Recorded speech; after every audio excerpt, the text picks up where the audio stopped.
Kamakailan lamang ay nagbukas ng bagong air-conditioned daycare center sa Pasig City na kayang mag-accommodate ng 70 batang estudyante.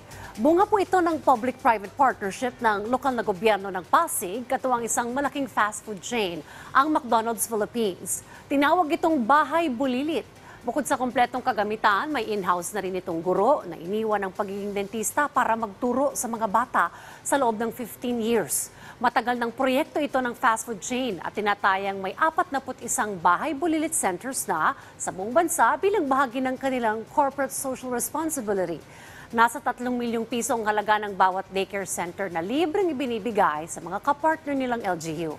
Natutuwa naman ang alkalde ng Pasig City na si Mayor Vico Soto dahil mas mapapasigla pa nito ang pag-aaral ng mga bata, lalo na sa pagbabasa na ani ay napakalaking bagay sa pagtataguyod ng pundasyon ng kanilang edukasyon.